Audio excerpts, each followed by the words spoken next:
Hi everyone, I'm Nicole Vanderhoeven. I'm a developer advocate at K6.io, and I've been a performance tester for several years. Being a developer advocate means both being able to write code and being able to talk about it, so this topic is of personal interest to me. Code and speech are often seen as being positioned at different ends of the spectrum. However, I think they have more in common than is immediately obvious. We're going to go quickly through how code has been changing, then how speech has been changing, and then we'll talk about what we can do to adapt to these changes.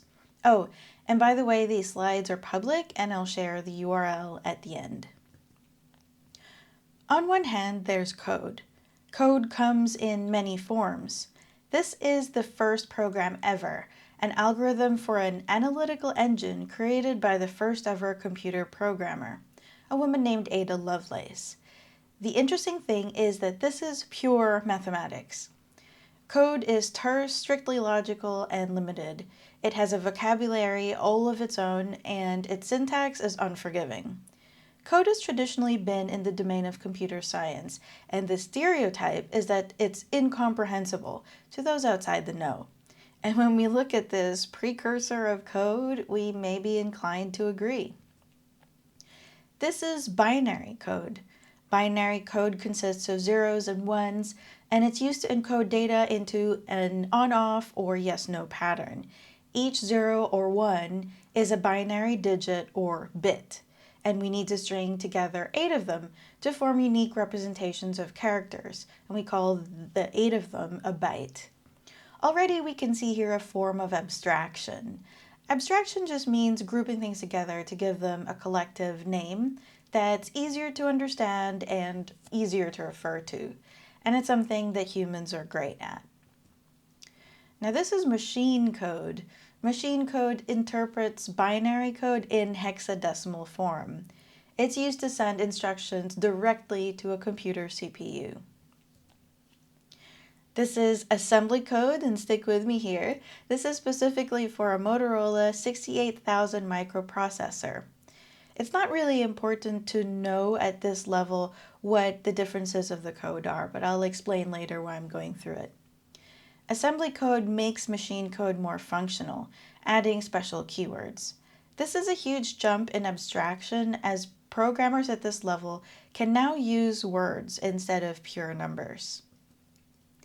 And so the next layer on top of that is compiled languages. This is a snippet of Go.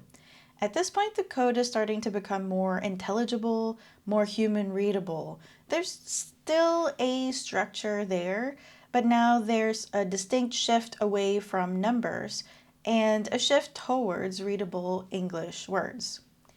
Go is a compiled language, which means that all of this code is translated into machine code before it's run. This is an interpreted language, specifically React.js. We can see that this is much more abstracted again. Now we're talking about account balances, states, buttons, and clicking. Yet JavaScript is still translated to machine code at runtime. So this is what we've got so far, a code abstraction cake of sorts. We start with a layer of mathematics and physics, and then we work our way up to interpreted languages.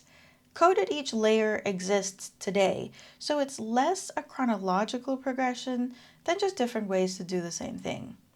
And each new layer gets more and more abstract, that is, closer and closer to human speech.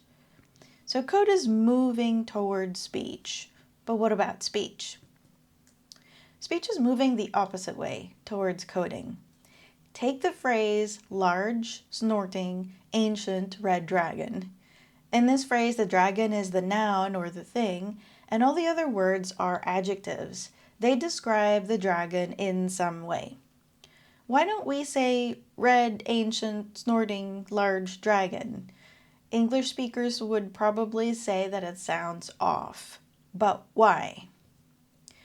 It turns out that in English, when there are multiple adjectives in a row that refer to the same noun, they're always ordered according to the characteristic that they describe.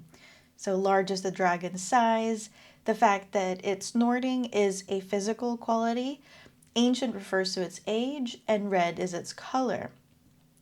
Adjectives in English are always written in this order when there's more than one adjective for one noun. This is an incredibly complex syntax. If a programming language enforced this kind of complexity, it would likely never again be used.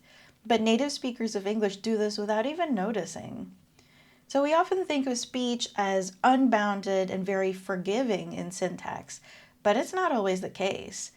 Literary speech might often break grammatical rules, but technical speech sticks to the rules pretty firmly. To be able to compare speech with code, let's look at layers of written speech in particular that we use to describe new product features. When we first start conceiving of a feature, we start with the most abstract level. A feature starts with a project plan, sometimes called a theme. Then a project plan is usually a pages-long document of many paragraphs, describing in prose the reasoning for a feature or a group of features, and giving a rough overview of how it might be implemented. The next level of abstraction down is epics. Epics are still not at the nitty-gritty level, but at this level we do see a bit more structure. In agile methodologies, epics answer a standard series of prompts. So we're breaking up paragraphs into smaller sentences that are more actionable. User stories are typically included in epics, and they zoom in a little bit more on a feature. Here's a standard formula for a user story. As an account owner, I want to deposit and withdraw money from my account so that I can save and spend my money. The phrases as a, I want to, and so that are important here. A likely offshoot of a user story is a behavioral specification. This is an example of one written in Gherkin, a business-readable language. The goal of Gherkin is to translate business requirements into a more logical structure that can serve as the basis for tests, but also code. Gherkin's structure is less ambiguous, making it easier for developers to interpret what requirements mean into programming languages. The words feature, scenario, when, and then are still prompts, but they're also keywords, kind of like the logical keywords if, then, when, else that we see in code. As speech goes, it's way less abstract than project plans. So the speech abstraction cake is upside down, and it starts with the most abstract layer, project plans. And as we go down through the layers, speech gets more structured, shorter in length, and more specific. In short, it gets more and more like code. So is this code or speech? A button that says add $3 and a button that says withdraw $5. Then show me my balance. This is an example that exists in the intersection of code and speech. It has the syntax of code, but it's human readable like speech. It's pretty easy to understand, even if we're not provided any context. Here's the context. This is an app created by the company dbuild. It's based on artificial intelligence called GPT-3 by the company OpenAI. You type text that describes an app you'd like to build, and GPT-3 builds a functioning React.js app. So here it is being used, adding and subtracting money from a balance. And below you can see the actual code that GPT-3 generated based on that description. So we've just gone from the description above to the functioning interface below. Is that not what code does? So code is moving towards speech. I would argue that the sentences above are code. A new code, a kind of code that's written in natural language, but still code with vocabulary and a syntax all its own. At the same time, speech is moving towards code because those sentences are speech too. They're immediately understandable, they're following the rules of grammar, and they're even punctuated for emphasis of delivery. On the right side, the code side, artificial intelligence is getting increasingly smarter, and we're just building types of code of higher and higher levels of abstraction. Because of this, we're able to give computers instructions that are closer to writing than the algorithm Ada Lovelace began with.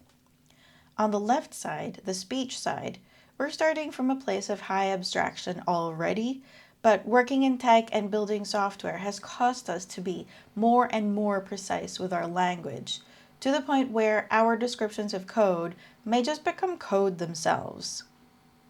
So what can we do to remain competitive and relevant in the face of these challenges? The way that we work and even the nature of our jobs themselves are founded on the premise that coding and speech are entirely different domains that require entirely different skills. As a result, many of us may be in the sticky situation of being quite one-sided or being good at one and not the other. So here are some concrete tools, tips, and techniques that we can focus on learning to adapt to this new paradigm. If you're a coder, write expressive code. This meme pokes fun at the fact that actual programming takes up a surprisingly small slice of a coder's pie of work. While this is a bit of an intentionally exaggerated example, I think it has an element of truth in it. And the truth is that it's becoming way more important that your code be understandable by others than that you make it work in the first place. If you're the only one who can understand what you've done, then it can only be a short-term success because it lasts as long as you stay on this project, and then all bets are off. As coders, we can pay more attention to, yes, the way variables are named, but also the comments we leave within our code, not mixing levels of abstraction, and keeping functions atomic. This is why peer reviews are so important. If you give your code to someone else and they can't follow your train of thought, then there's a problem. It might not be a problem you have to solve now, but it's one that someone will have to at some point. Document your work. Many things can't be explained by comments within the code, so comments need to be accompanied by a more detailed explanation. The company that I work for maintains an open source load testing tool, and our developers are great at taking responsibility for explaining their own work. At K6, writing documentation is part of a release, so our developers write documentation for every new feature that they build. They also answer questions in our public community forum, and they just treat that as part of their job because it is. If you're a coder, make it part of your job to describe what you've done and why. Write a change log and release notes, even if they're just bullet points. Write readmes for repos. Write contribution guidelines. It's your work, after all, so be proud of it. Learn how to write by reading what others have written and by doing a lot of practice. Here's a book I found personally useful, and it's called Everybody Writes by Anne Hadley. It's a good book to start with. I also use tools like Grammarly, which check my writing not just for spelling or grammar, but also things like whether my tone is consistent all throughout, or whether the words I'm using are ambiguous. And if you're a writer, try using tools that developers use, even for your writing. Here's another book recommendation, Modern Technical Writing by Andrew Etter. It talks about tools for writers that bring writing more in line with code, with the goal of streamlining processes for both code and writing. For example, we could store our writing on version control systems like Git, write in XML via a lightweight markup language like Markdown, and use static websites like Hugo, which is my personal pick. Using the tools that developers use makes the transition much easier, and you might start to see code creeping naturally into your writing. Programmers rarely believe that they have to get it right the first time, but for some reason, writers do. Treat your work like a digital garden that is constantly growing and changing, and refactor it like code. Get into the habit of updating blog posts when you learn something new, and think of writing as a perpetual work in progress rather than a once-off project with a clear end. Learn to code or get better at it if you already know how to code. Learning code doesn't mean you have to be a programmer. It just means that knowing how to use it to make your work better. I always recommend starting with something that you'll actually use because just like human languages, you'll forget any programming language that you don't use regularly. I'm a big fan of Coursera in general, and I highly recommend using them to learn for free, or even paying to get certified there. Here are some courses I've found useful on other sites, and all of them are free. Here are 2 takeaways for both writers and coders. The first is learn in public. Talk about what you're learning, and especially if you aren't an expert yet. Share it, whether it's on social media or a blog post or a video or a conference or on your website. Not because you're self-centered and want to show off, but because you want to have a record of what you've done. Why would you throw away all that career capital? So here are 3 of my favorite public learners. Chris Sean has hundreds of videos on YouTube documenting his journey into software development as a complete beginner.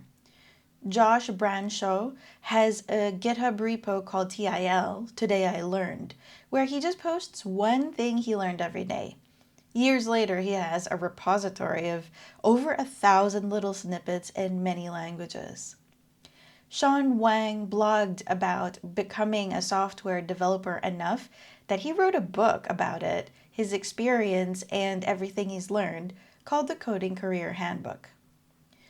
In my experience, learning in public helps you learn faster because people chime in and help you along while helping others who may be struggling with the same thing and while leaving a record of where you've been for future employers. And secondly, build and maintain a personal knowledge management system. This is a big one and it applies to everybody. If you're working in tech, you're a knowledge worker. You make your living based on the things that you know and the skills that you've mastered. To keep up with the pace of technology, I strongly believe that taking notes is an essential skill. Take notes on your daily activities and on the things that you're learning, as if you're talking to a version of you that has forgotten everything, because I guarantee that you will forget things years down the track. I've personally used tools like Obsidian, Roam Research, and Notion to remember and think deeply about topics that interest me. This screenshot on the left is a graph view of my notes on Obsidian. You can check it out at notes.nicolevdh.com. It's messy, it's my notes, but it helps me make sense of this crazy world of tech. The thing with change is that everyone wants it, but nobody wants to change. The convergence of code and speech can be daunting, and is causing many of us to rethink the way we work. I hope that the tools and concepts I've mentioned today will help some of you prepare for this convergence and to look to it with excitement instead of fear. Thank you for listening and for watching. Here are my slides, and you can also contact me on these other channels in the slide. Thanks everyone. Have a good conference.